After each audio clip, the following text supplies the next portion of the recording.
Alright guys, Subscribe here, back again today. Hope you're all enjoying your Saturday. A couple of very interesting topics to discuss today as usual. Firstly, wanted to mention this video is sponsored by Draftbuff. We've got something sorted in the run-up to the beginning of the league on January the 24th. Once a week on a Saturday, or at least around a Saturday, I'll do a video sponsored by Draftbuff and talk about their service a little bit, because it's honestly fantastic in terms of fantasy esports. They've really, revved up their website. They have an app now that you guys can do all these things on. I'm sure some of you guys did it last season when effectively a fantasy game. I'm sure you guys are aware of it in other sports where you pick players depending they have prices, depending on how good they will be theoretically, and however well they perform on that weekend, then you get points depending on how well they place and other factors of, KD and hardpoint, captures and all of these kind of things. They play into an overall score, and then if you win, then there's leagues and stuff you can enter with friends, and I'm sure the guys at Draftbuff will help out setting me one up for the upcoming season, so you guys can compete against me and see who can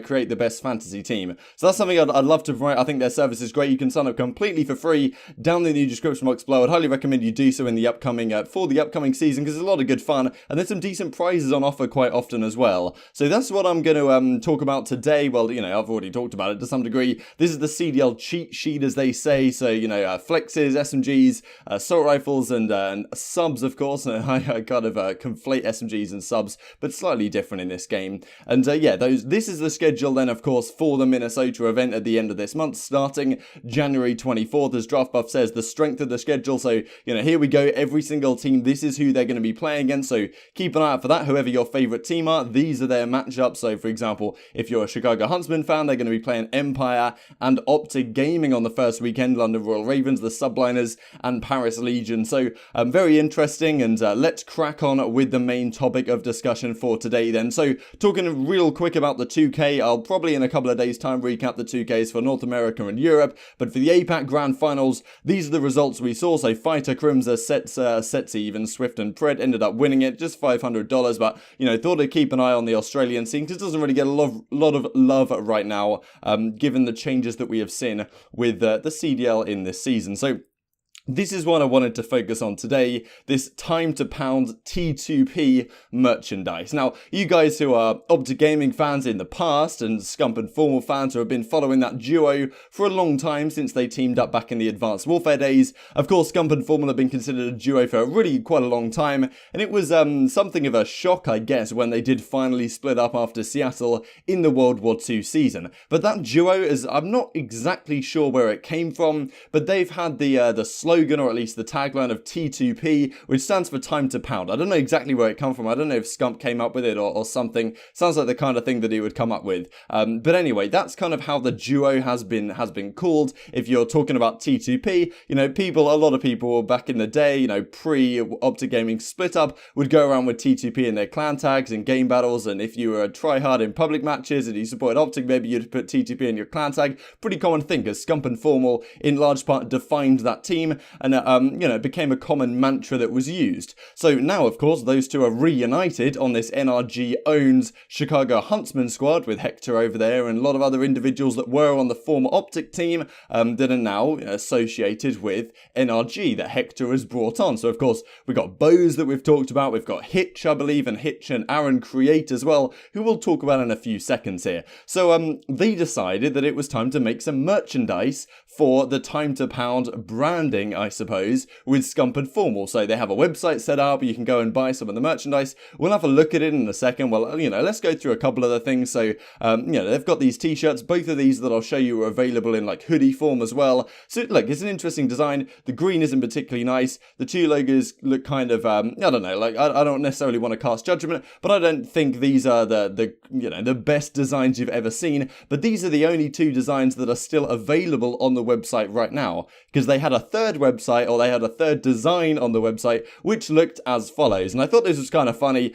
Nameless makes a great tweet about it here. No chance I'm walking around with this on my chest. Seems pretty out of touch to make a hoodie like this. It's, first of all, it's brown, not particularly nice to start with. And then it literally just says time to pound in the middle. And this isn't even done, well, right? They've effectively done a watermark here, because you can see how it comes over the top of the little lace things that go around your neck. So like, it's just not looking great on the whole. And then it just says time to pound in the middle. You've got to be really out to touch, I think, to think that this is a good design that people are actually legitimately going to wear, because time to pound has pretty, questionable connotations, right? I guess in the context of our Scump and Form we used to use it, it's like, all right, we're going to absolutely pound these kids, right? But talking about Call of Duty and talking about how to, do the best in the game and try and win, not in the other potential way you can look at it. So it would look pretty strange, so pretty young kids, right, walking around with things like this.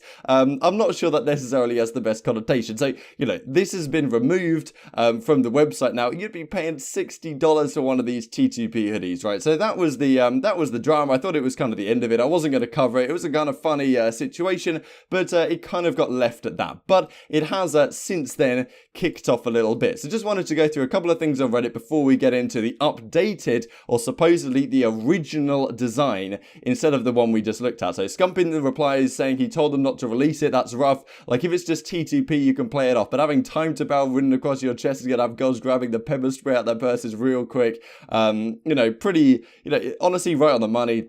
And apparently, according to Scump, 180 of these were purchased before removed from the store. I guess you can say 180, it's not that much, all things considered, but that's still a pretty significant amount of people who are going to get sent one of these for 60 quid or $60 plus, like, postage and packaging, right? Not ideal. Not saying I would pay that money, but if you did, then, each to their own, right?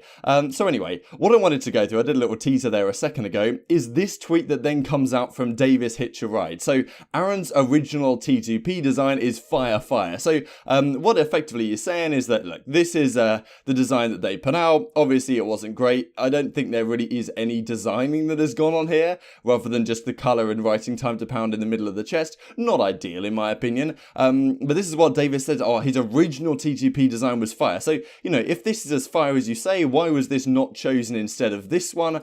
Interesting question, right? And we'll go on to exactly what's happened here in just a second. So this is a design that he comes up with. You can see T2P in the background. It's not exactly, I don't know, it's controversial, right? Some people say this is awful, some people say it's great, but regardless of what it is, it's not completely original, right? So it just says T2P underneath. We've got this Desert Eagle cocking thing going on. I'm not sure what the relevance is of that. Okay, you've got the dog tags with Formal on and Scump on, so you've actually got some better logos here, the F and the King thing, than you saw in this. I don't particularly think this is, I'm not a fan of these logos. I prefer these ones, but we'll see exactly what's happened here in a second. So Hitch comes out defending his friend Aaron Crate and saying, okay, that design was bad, but his original one, was straight fire. Seems pretty clear in hindsight that this is a design that Aaron Crate or whoever has come up with after the fact to try and play this whole thing off. And the reason why, great tweet here, and a couple of things that I'll show you guys from Jason over at the RCOD competitive Reddit. And so effectively, all you have to do is Google Desert Eagle cocking back,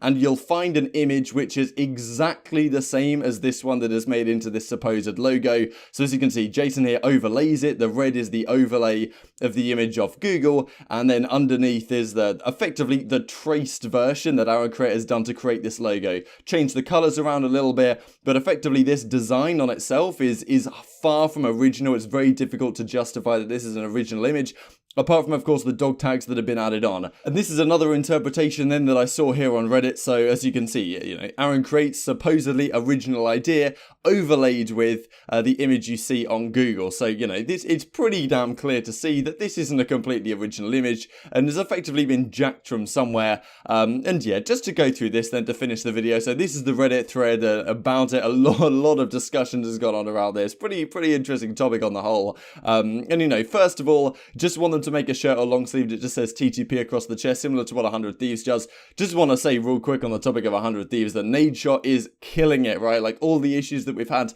so far with the CDL, 100 Thieves and Nadeshot not making the decision to invest or making the decision not to invest, definitely makes a load of sense given what we've seen. In addition to that, all the content they've been doing, absolutely blowing it out the water. Hottest brand in esports, I think. So just great to see what Nadeshot's been able to do over there, of course, coming from Call of Duty himself. And hopefully we'll get 100 Thieves in the CDL at some point, but obviously, not this season, right? Which I think is a good decision.